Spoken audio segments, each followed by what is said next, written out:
All right, we head down to our U.S. southern border now. New polling out showing that border security still in the top minds of Americans for this coming election, with 74% of voters saying border agencies need more funding. That same poll also finding significantly less support for U.S. military aid to countries like Ukraine, Israel, and even Taiwan. Our border correspondent Jason Jones has more. Good afternoon. You know, this latest poll only validates that Americans across this country support border security funding over funding foreign wars. And you really have to ask yourself why. What is it that's impacting Americans that would make them fear this way? And it's very simple.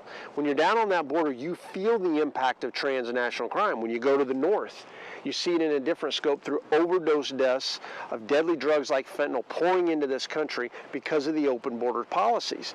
In the South, not only do they feel it through the 10 million encounters in the last 2.5 years alone, according to CBP data, but look at the stash houses, look at the bailouts, look at the pursuits that I show you all the time impacting Americans, and then the ranchers who have had to deal with thousands upon thousands of people coming on their property. So this is no surprise, but you've got to ask yourself too, what is it in there that makes the American people and the government really look at things parallel and in two different formats? Well, part of that has to do with the lack of how we actually collect data on transnational crime. The FBI's failed uniform crime reporting and their latest failure, the National Incident-Based Reporting Systems, don't capture transnational crime in the true breadth and scope of which it occurs, and it's impacting the American people.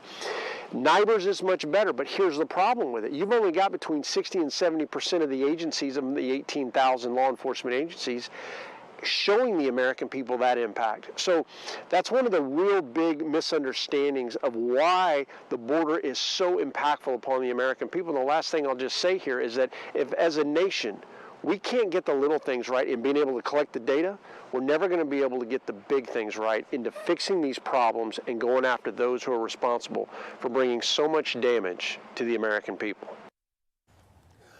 Frank Lopez Jr. is a veteran in the U.S. Army, in the U.S. Army. He's military police and a retired supervisory Border Patrol agent. Simon Hankinson is a senior research fellow for Border Security and Immigration Center at the Heritage Foundation. Thank you both for joining us. You just heard Jason Jones' report there. Frank, your reaction? Well, look, it's great what what he says about the the impact. But as I'm traversing the district, the 23rd Congressional District of Texas, I'm running for office. I'm speaking with county judges, commissioners, other stakeholders. The impact is being felt in people's pocketbooks as American citizens go to hospital waiting rooms. They're put at the back of the line.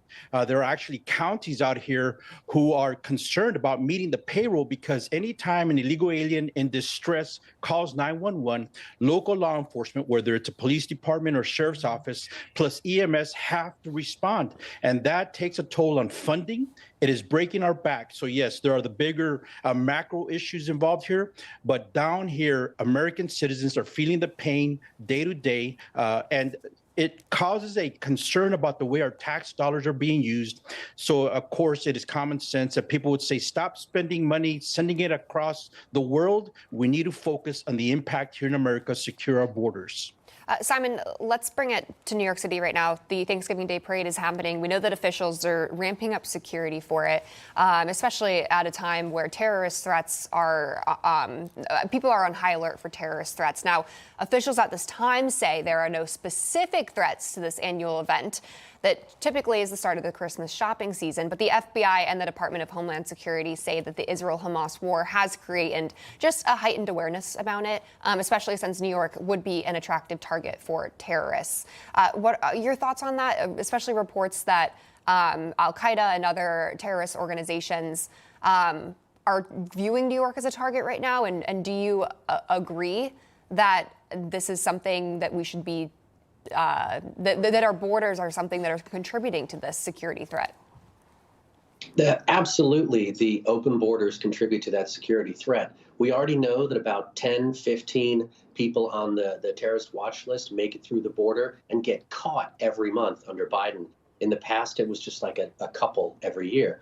And then we know even Mayorkas, who lies every time he opens his mouth, has admitted that over 600,000 people got away, got into the country. We know nothing about them, no ID, no background check, no nothing.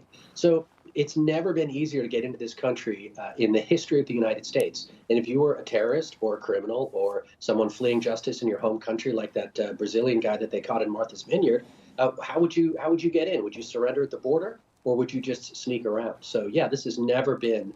There's never been a better time, an easier time for terrorists and people who want to do us harm to get into this country. All right, Frank Lopez Jr., Simon Hankinson, thank you for coming on. We appreciate it. Happy Thanksgiving.